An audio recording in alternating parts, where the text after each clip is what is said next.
नमस्कार दोस्तों बिहार सरकार के द्वारा ज़बरदस्त बहाली निकाली गई है। ये जो भर्ती है कुल 42,609 पदों पर होने वाली है।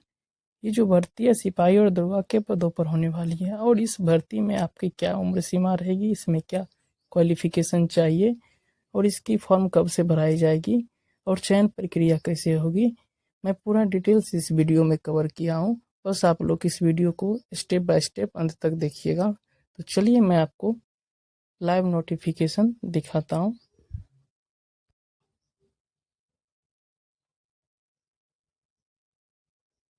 तो दोस्तों जैसे कि आप यहाँ पे देख रहे होंगे, राज्य में 42,609 सिपाहियों की बहाली जल्द होगी। ये इसका लाइव नोटिफिकेशन है। आप यहाँ पे देख रहे होंगे कि जो पटना हिंदुस्तान ब्यूरो, बिहार में 42,609 सिपाहियों की बहाली शीघ्र होगी। इसकी प्रक्रिया शुरू हो गई है। यह घोषणा मुख्यमंत्री नीतीश कुमार ने की है। उन्होंने कहा कि इनमें से 19,838 पदों पर बहाली की लिखित परीक्षा अगले ही महीने जुलाई में हो रही है। मतलब जो इसकी जो एग्ज़ाम होगी वो राइटिंग एग्ज़ाम होगी, बस अगले महीने जुलाई में होने वाली है। इसके बाद बचे हुए 22,771 पदों पर भी बहाली का काम तेजी से होगा। वे शनिवार को सम्राट अशोक कन्वेंशन केंद्र स्थित बापू सभा सागर में नवचयनित 21,391 पुलिसकर्मियों को नियुक्ति पत्र प्रदान करने के बाद समारोह को संबोधित कर रहे थे। उसके बाद यहाँ पर भी आप देख रहे होंगे जो बिहार में पुलिस की संख्या 2.29 लाख होगी। सुबह मुख्यमंत्री ने कहा कि आज बहाली के बाद बिहार पुलिस में महिलाओं की संख्या बढ़कर लगभग 36,000 हो गई है। यह देश की किसी भी राज्य से अधिक है। यह हम सब के लिए गौरव की बात है। मुख्यमंत्री ने कहा कि 24 नवंबर 2005 को नई सरकार बनी थी, तब से राज्य में कानून का राज्य है, विकास का काम हो रहा है। पिछली सरकार में क्या स्थिति थी सभी जानते हैं। लोग शाम के बाद घर से बाहर नहीं निकलते थे। विधि व्यवस्था का बुरा हाल था। उसके लिए बिहार पुलिस में 36,000 महिलाओं देश में सर्वाधिक। उसके बाद इसमें इसीलिए भर्ती यहाँ पे निकाली गई है। यहाँ जो दिया हुआ है, अपराध करने वालों वाले से सख्ती से निपटे। उन्होंने स्पष्ट संदेश दे हैं, जो गड़बड़ करता है उसे छोड़े नहीं। आप लोग अच्छे से काम कीजिए। जो पुलिस वाला अच्छा काम करना चाहता है उसकी तारीफ करती है। मुझे आशा है कि आप सभी अपनी जिम्मेदारी का अच्छे ढंग से निर्वहन करेंगे। नीतीश कुमार माननीय मुख्यमंत्री जी के द्वारा ये कहा गया है। नवचयनित सिपाहियों को सौंपा नियुक्ति पत्र।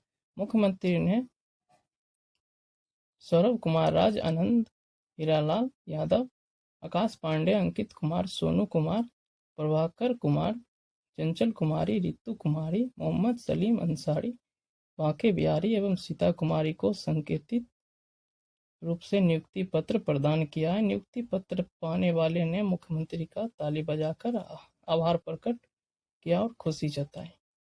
उसके बाद में और इसकी क्या क्वालिफिकेशन चाहिए और एज क्या इसमें चाहिए और कितनी आपको हाइट चाहिए, इसमें कितनी मिनट में आपको दौड़ लगाना है, वो सब नोटिफिकेशन मैं आपको दिखाता हूँ।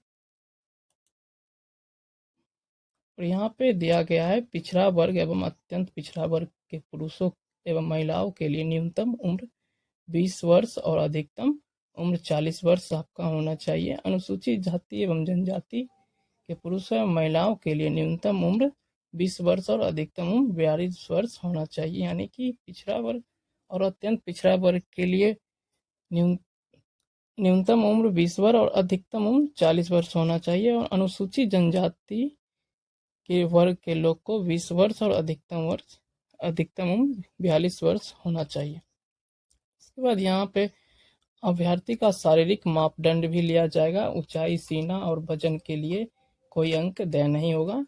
यानी कि आपकी हाइट से और सीना से और वजन से इसमें कोई आपको अंक नहीं दिया जाएगा, परंतु विहित अर्हताएं पूरी नहीं करने वाले अभ्यर्थियों को असफल घोषित किया जाएगा। ऊंचाई अनारक्षित सामान्य वर्ग के पिछड़ा वर्ग के पुरुष के लिए न्यूनतम 165 सेंटीमीटर ऊंचाई होना चाहिए और अत्यंत पिछड़ा वर्ग के पुरुष के लिए न्यूनतम 160 सेंटीमीटर ऊंचाई होना चाहिए। अनुसूचित जाति एवं अनुसूचित जनजाति के पुरुषों के लिए न्यूनतम 160 सेंटीमीटर ऊंचाई होना चाहिए। उसके बाद नीचे ख नंबर में दिया है सीना सिर्फ पुरुष के लिए।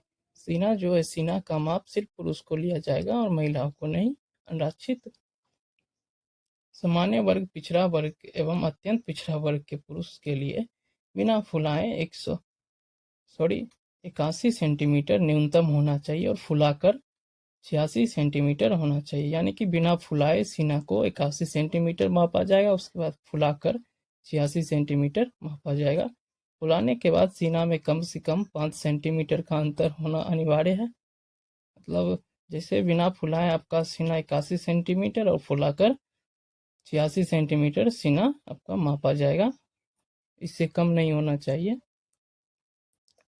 उसके बाद यहाँ पे नियुक्ति की प्रक्रिया, लिखित एग्जाम आप लोग की होगी। आवेदन पत्र के संग्रह के उपरांत आवेदन पत्रों की समीक्षा की जाएगी एवं जिन अभ्यर्थियों के आवेदन पत्र सही पाए जाएंगे उनके लिए लिखित प्रतियोगिता परीक्षा का आयोजन किया जाएगा। लिखित परीक्षा 2 चरणों में होगी, यथा प्रारंभिक एवं मुख्य परीक्षा। लिखित परीक्षा के सभी पत्र बहुविकल्पीय प्रश्नों पर आधारित होंगे। यानी कि आप लोगों को एग्जाम जो होगी लिखित में सारे ऑब्जेक्टिव क्वेश्चन रहेंगे।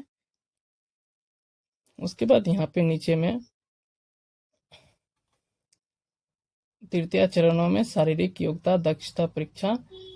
निम्नांकित शारीरिक योग्यता दक्षता परीक्षा में अभ्यर्थियों को सफल होना अनिवार्य होगा और उसमें आपको दौड़ कितनी मांग रही है वो भी आप देख रहे हैं। सभी कोटि के पुरुष के लिए 1 मील यानी कि 1.6 किलोमीटर की दौड़ के लिए समय सीमा सिर्फ 6 मिनट 30 सेकेंड का दिया जाएगा। यानी कि 1.5 किलोमीटर से प्लस दौड़ने के लिए आपका समय सिर्फ 6 मिनट 30 सेकेंड में पूरा करना है। अगर आप लोग को अगर जॉब पाना है तो आप लोग को सबसे पहले सबसे ज़्यादा आप लोग को दौड़ पे ध्यान देना होगा। अधिक समय लेने वाली अभ्यर्थियों को असफल घोषित होंगे। उसके बाद सभी कोटि की महिलाओं के लिए 1 किलोमीटर की दौड़ के लिए समय सीमा 6 मिनट, अधिक समय लेने वाले अभ्यर्थियों का सफल घोषित होगा। यानी महिलाओं के लिए सिर्फ 1 किलोमीटर 6 मिनट में पूरा करना होगा। उसके बाद यहाँ पे ऊंची कूद दी गई है।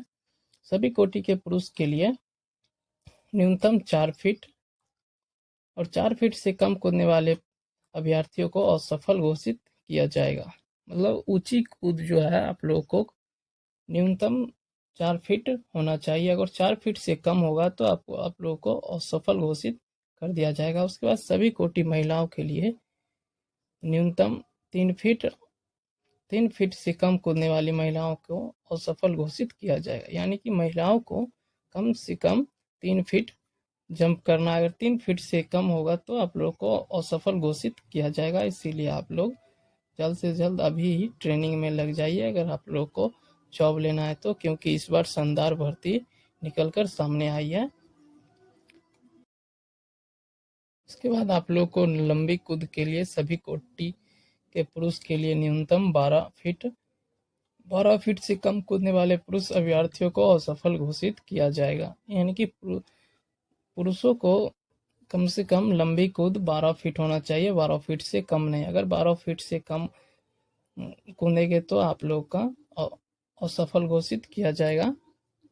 उसके बाद सभी कोटि की महिलाओं के लिए न्यूनतम 9 फीट लॉन्ग जंप सफल घोषित किया जाएगा। उसके बाद गोला फेंक में सभी कोटि के पुरुष के लिए 16 पाउंड का गोला न्यूनतम 16 फीट फेंकना होगा। अगर 16 फीट से आप लोग कम फेंक रहे हैं तो आप लोग को असफल घोषित किया जाएगा। महिलाओं के लिए गोला 12 पाउंड का गोला न्यूनतम 10 फीट फेंकना होगा।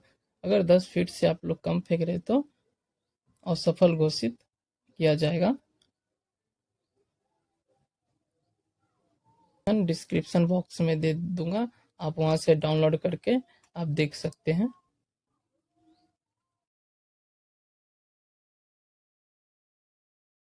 तो जैसे कि आपने वीडियो में देखा कि बहाली कैसे होगी और उम्र सीमा क्या रहेगी और चयन प्रक्रिया कैसे होगी। तो दोस्तों जैसे ही के फॉर्म भराने का डेट स्टार्ट होगा, मैं इस पर एक वीडियो बना दूंगा। तब तक आप मेरे चैनल को सब्सक्राइब कर ले, ताकि इसी प्रकार का अपडेट का नोटिफिकेशन आप तक पहुंचते रहे। तब तक के लिए जय हिंद।